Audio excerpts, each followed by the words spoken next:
Welcome everyone. Today we're going to continue our series on the way of God, Derech Hashem, by Rabbi Moshe Chaim Luzzatto, better known as the Ramchal, a very famous Italian Jewish mystic, as well as a philosopher and a scholar. In the last video, we were talking about this concept that God is simple and unique. We're on page 33 still in chapter 1, in number 5. It is likewise necessary to know that God is absolutely simple, having no parts to him.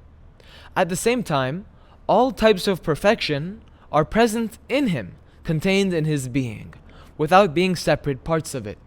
So if you remember from last video, we were baffled by this notion that God is one, and he relates to us in the creation with all these different ways that we experience him, yet he is one.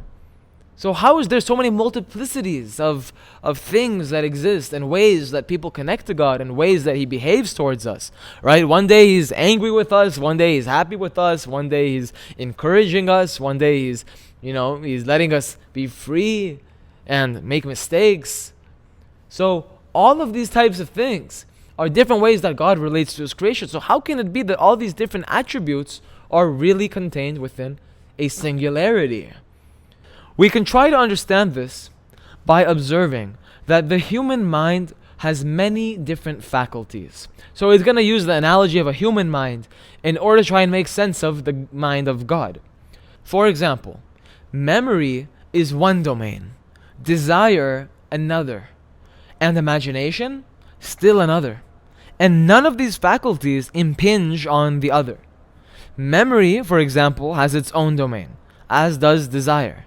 And desire does not penetrate the domain of memory, nor does the memory enter that of desire. The same is true of all the mind's faculties. The human mind can therefore be said to have structure, and is not simple. So in the human mind, in the human experience, there is structure, there's complexity, there's multiplicity, there's separation, there's difference, there's change, there's absence, there's lack.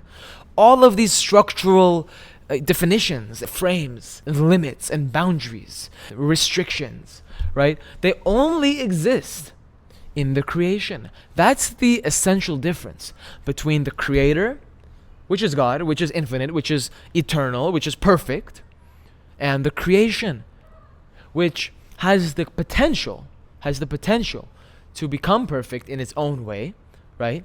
A creation can never be equal to its creator, but it is constantly in a state of perfecting itself. And I say that in the present tense. Perfecting, it's a process. That is the whole system that God has created for us. That's why it's called tree of life. Life means growth, means advancement, evolution, expanding our consciousness. That's what life is all about. On the other hand, whenever you stop growing, whenever you stop changing, stop transforming and working on yourself, that's comparable to the tree of death. Because only something that's dead doesn't move. Something that's alive is constantly growing. Cells are reproducing. It's extending itself. The tree is blushing, goes through 4 seasons. Yud, Hey, Vav, Hey. These 4 letters contained in the name of God exist everywhere. We're going to bring it up as much as we can so we can train ourselves to acknowledge and see the beauty and the structure within the creation. The structural components of the creation. That's why the creation is multiplicity. So the human mind can be therefore said to have structure, and it's not simple. God, however, does not require a separate domain for each of these powers. Now we're going to learn, how is it that from our point of view, God relates to the creation in so many different ways? Didn't we say that there's so many things in the world, there's differences, there's separations? But it turns out that all of the creation, everything that we see with our mind, with our consciousness, is really contained in one single divine unity that is unique. It is the one and only creator. But let's get back on track. So God doesn't require these separate domains in order to act in the creation. In fact, he does possess these powers, which in man are different from one another. For God, we can say, does desire and is wise and is capable and is perfect in every conceivable way. But on the other hand, God is actually one. These phenomena being present in him without being separate parts of him. Their being is included in him by virtue of his perfection. So all of these different things and multiplicities that we see in the creation are existing in God in their perfected state. There is no differences in the Ein Sof, in the endless. There's no separations. There's no multiplicities. Not even duality. Because at the very deepest level, Hu ushmo echad. Adonai echad ushmo echad. Shema Yisrael. Adonai Eloheinu Adonai echad. All day long we're talking about echad, unity, oneness, togetherness.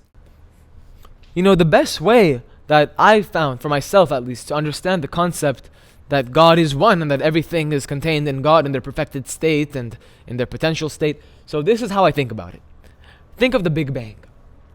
And hear me out. I'm not saying that God is the Big Bang. Just hear me out. The Big Bang was a moment where an infinitely small point, which contained all of the energy, all of the potential energy of that exists in the universe today, in the infinitely small point, right, expanded itself. And everything in this universe, this physical realm that exists in this physical world, was at one point one. At one point, it was echad, singular, unique. It was a composite of all the different forces and differences and energies and attributes that we see in the world, qualities of the world, but they were all existing in their potential perfected state in the Big Bang. So, the same way that the Big Bang represents the unity of all the energy into one infinitesimally small point called the Big Bang, God is the infinitely small point, but that exists above all the creation, all the dimensions, because we know that the creation does not only consist of the physical realm. That's why I said the Big Bang is not God. God is that force that caused the creation of the entire structure of Shamayim ve'ha'aretz. In the Torah it says, Bereshit bara Elohim et hashamayim ve'et ha'aretz. In the beginning God created the heavens and the earth, which means that there is something above the earth, so to speak. Not physically above, in a location above, but it's a higher state of consciousness. There's a greater dimensions, what we call them spiritual worlds, or olamot. In Hebrew we call them worlds, olamot.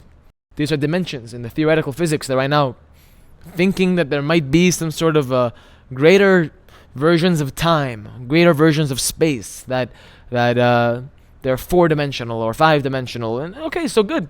Research it and figure it out. But the science itself is contained in the Torah already. So the Torah has been telling us, the Kabbalists have been telling us for a long, long time that there are these upper dimensions, these upper worlds. So science is now about to begin researching and learning about the reality of upper dimensions, right? So that's good for the world and it's good for everyone. But the point is that we've already known this for thousands of years. So I want to go a little bit further on this paragraph. Admittedly, this is something far beyond the grasp of our understanding and imagination. It's referring to the oneness of God here. The oneness of God is beyond our imagination. And there hardly exists a way to express it and put it into words. Our intellect and imagination are only capable of grasping things bound by the natural limitations created by God, since these are the only things that our senses can detect and convey to our minds. We are incapable of perceiving these different qualities as one single essence, one single unity among created things, because they are different, separate concepts from our point of view. From our point of view, there's a difference between what I like and what I don't like. There's a difference between me and the computer and the camera, and there's differences. There's separations. There's distinguishing between things. There's discerning between this and that. X, Y, Z, 1, 2, 3. There's differences in this world. However, the secret of the Shema Yisrael, which is why it's the central line of Judaism, and it's the most important prayer in the world. It's this ultimate truth, this ultimate reality, which it's hard for us to perceive, which we don't perceive. It's possible to perceive whenever you're in altered states of consciousness, whenever we become more holy as we hopefully are growing toward it, right? But it's not something that the mind, as its limited capacity, can perceive. You have to expand the consciousness in order to allow for more revelation of the secret of this unity, this divine unification. God is the first cause. He's the only objective being, objective existence, so to speak. If you don't like calling him a being, I don't mind. As long as you acknowledge that there is a first cause, as long as you acknowledge that this first cause is intimately involved in the creation. He didn't just abandon the world. Because a lot of different faiths out in the world believe that, there's this force out there somewhere, but he's not connected to us. But this was proven false whenever God revealed himself to the Jewish people on Mount Sinai some 1,000 years ago. He revealed himself to 2 or 3 million people, 600,000 Jews aged between the 20 and 60. But they had wives, they had children, they had elderly people. So a total of 2 to 3 million people were there to witness this once in a lifetime, once in a creation time experience. But each person, it is written, received the experience. They experienced it differently because they themselves were different among each other. No, it's not a bad thing. Everyone is different. My soul is not your soul. That's why I'm me and you're you. Our fingerprints are different. There's a proof of that even in biology. No two things have the exact same genetic code, atomic structure, nothing. Position, no. Everything is different. Everything is unique. Even animals, even humans, even plants, even minerals. So, that being said, everything other than the objective reality we call Ein Sof, which is God, the Creator, the single first cause, the unity that exists in the pinnacle of the creation, which is God. Everything other than Him, everything other than that is subjective. And that makes it less true. Because the higher you go up, the more true it is. The more narrow it becomes, because the more simple it becomes. But as you go down to the creation, you see how complicated everything is. It's like a projector. Literally like a projector. Whenever you project something, it's all contained within one small point. But then as it projects onto the screen, it spreads out to this big rectangle. So think of like a pyramid. The top of the pyramid is so small, it's just one point. But it projects itself in 4 different directions. North, south, east, west. Yud, Hey, Vav, Hey. And it manifests itself in all these multiplicity of ways. Because now there's 12 directions. There's northeast, there's northwest, there's southeast, there's southwest, all of them. So all of these differences come into existence. All of these separations, distinctions are born. But they're all contained and they're all derived within and from the first cause, the first existence. You can't call it a creation because He is the creator. But the acknowledgement of this force lies at the soul of the world. The ultimate purpose is to bring God down here, which means bring His presence on earth, heaven on earth. That is the ultimate goal of Judaism. That is the purpose of creation, to create a home for God in the lowest realm. And that's what we're doing. Every time we learn Torah, every time we grow, and we do things L'Shem Shamayim, we eat food and we say a blessing before. We keep kosher. We keep Shabbat. We're mindful throughout the day. We're cognizant of what we're doing, not to be reactive. We are getting closer and closer to the redemption every single day. The ultimate goal, which is going to come after Yetziat Mitzrayim. We're right now in Mitzrayim. Soon, we will come out. we will be redeemed. That's a promise by the Torah, by the way. It's not some wishful thinking. In the Torah, it's written in the verses that we will be redeemed even after we rebel and we get punishment and all these bad things happen to us on this planet because of our own actions, our own thoughts, our own speech. It's just creating our own reality. Our consciousness creates the reality. So therefore, we caused the consequences, not God. This is where people get confused. They think God did evil to us. Not that God did evil. He gave you a choice. He gave you a choice. If you choose wrong, you invoke, or rather, you conceal the light, not God. You close the valve. You close the window through which the light shines in. Therefore, it becomes darker. You put up many curtains and you dim the light. Klipot, shells, concealing the light more and more. That's our doing, not God's. Yeah, you can say God enabled this to happen. That's true. He enabled you to choose.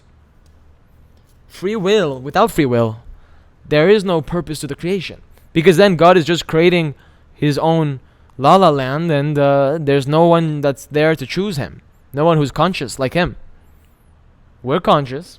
Obviously, we're not as conscious as God, but we're conscious, which means that we have the ability to deny God. We have the ability to reject and deny and go against him. And that's what gives virtue to our connection. Because you had the choice to go do anything in the world, but you chose to devote your entire life and sacrifice it to God. Your entire life. You eat food, you say a blessing before you eat it. Every 7 days, you detach from the physical world to create your next 6 days. And you repeat every week, constantly reaffirming your commitment to Lashem Yichud Kucha Berichu, to bring the unity between the Yud, Hey, Vav, and Hey. So we began our discussion by acknowledging that God's true nature is beyond comprehension. No inference can be drawn to the Creator from what we see among created things. So you can't just look at the creation and come to realize what it means when we say that God is one. Because things in the creation exist in a state of multiplicity. This, however, is also among the things that we know from the tradition that was discussed earlier. It can also be verified from the laws and principles of nature that it is impossible that some being not exist, unbound by the laws and limitations of nature. It must be impossible that this being cease to exist or have any deficiency. So here he is saying that although you won't be able to understand what it means when we say Hashem Echad by looking at the nature, you will be able to derive the fact that, the logic that there is such an existence, that there is Hashem Echad, there is a state of unity called Ein Sof. You can't prove it because it transcends all notions of nature and limitation, which is what we're bound by in this world. But you can transcend the nature and experience what it means. I've never experienced what that's like. I'm sure maybe someone has. I know that there's tzaddikim. They know what it's like to experience Hashem Echad. When they say Shema Yisrael, they experience Devekut Hashem, oneness with God, cleaving. So this is a experience that is able to be attained through intense spiritual practice and training. This is the goal. It's to cleave to God, oneness with God. So that way we can purify the whole world, everyone, to become one with God, not just individual. So through logic, we can derive that there had to be a first cause. Because if there's a Big Bang and then there's the creation as we see it now, the Big Bang was the cause and the creation is the effect. But what caused the Big Bang? So the Big Bang itself was an effect. Let's make sure we continue and finish this chapter. We're almost done. It is impossible that God ceased to exist.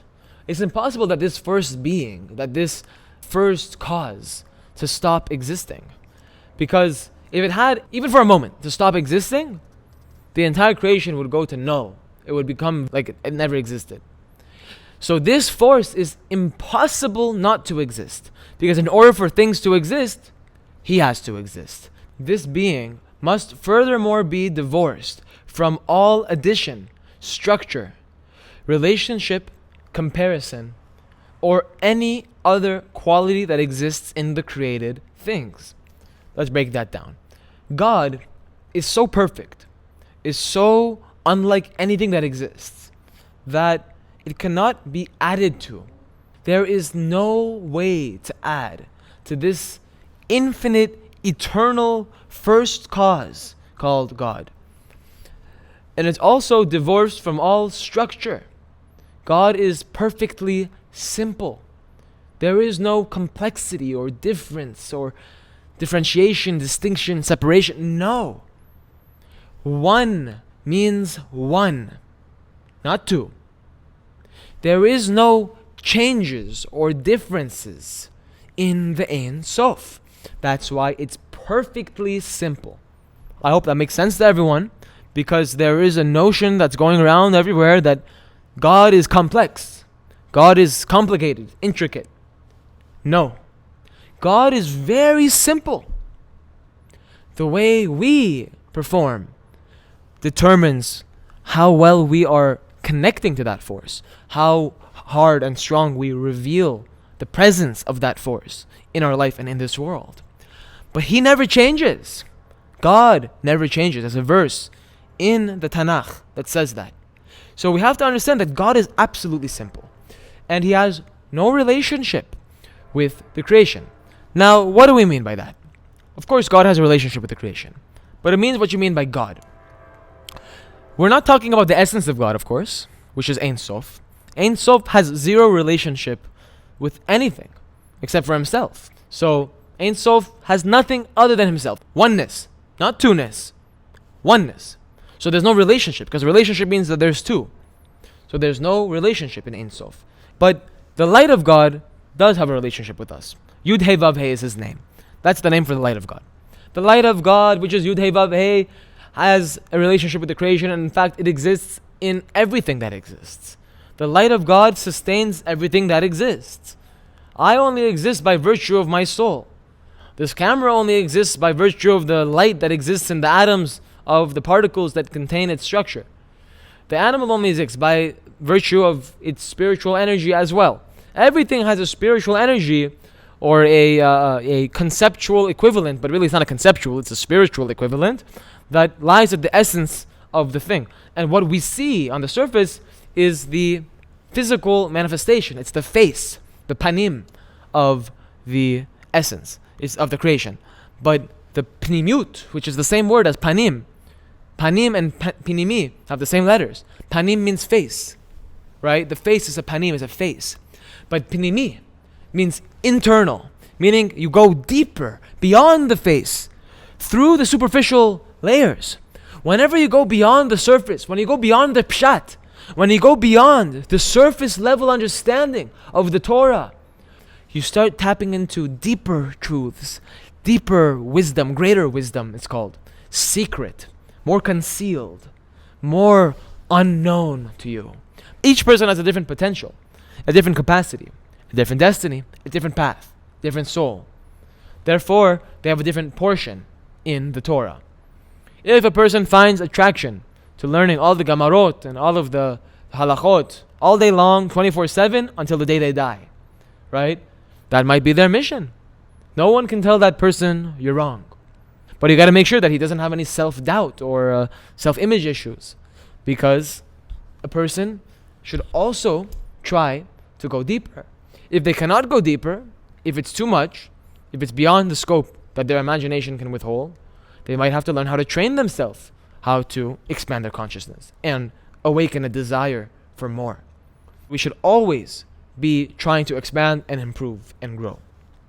And finally, it says that there is no comparison to this force. So there's nothing that exists like this force that we call God, or any other quality that exists in the created things. Finally, this being must be the true cause of everything that exists and happens. Unless all this is true, the existence and continuance of things as we know them would utterly be impossible. So the things that we see in front of our eyes only exist by virtue of their extension from God. Among the things that it is also necessary to know is that God must be absolutely one in the numerical sense as well. Yes, God represents unity, unification, oneness, but there's only one such unity that exists. That's why the word echad is the same words as yichud. The same letters are used. Yichud means singularity, unique. But the idea of echad means unity. So these two concepts are both true. It is impossible that there exists more than one being whose existence is intrinsically imperative. God's existence is necessary. He can't will himself out of existence because he is the only existence. So you can't poof yourself out of existence. So anyone who doubts that God cannot will himself out of existence, here we have from Rabbi Chaim Luzzatto telling us, intrinsically imperative. That means he has to exist, is a necessary existence. So therefore, the only reason all things have the possibility of existence is that God wills them to exist. All other things therefore depend on him and do not have intrinsic existence. So everything else is subjective. The only thing that's objective is God. That means everything other than God is just different perspectives on the objective. So there's one objective reality because, as we can see in front of us, there seems to be something that exists. If this is not the objective world, then we still know that there is a reality because we are looking at something, aren't we? So we got to see what is behind the covers. But that's what Kabbalah has been teaching and what the Torah is here for. Judaism is not just here for stories and small lessons. No, it's here with a big global mission to transform the mundane into something spiritual, something holy. Let's finish off this chapter with the following words. We therefore see that there are 6 basic principles that are involved in our understanding of God. They are the fact of his existence, his perfection, the necessity of his existence, his absolute independence, his simplicity, and his unity. Thank you so much for watching this video, and I hope you learned something. If you did, please like the video, subscribe to the channel for more content like this. And if you have any questions or comments, please post them all in the comment section below. We turn the comment section into a Q&A, question and answer, and I reply to every single comment. So thank you so much for watching, and I will see you in the next video.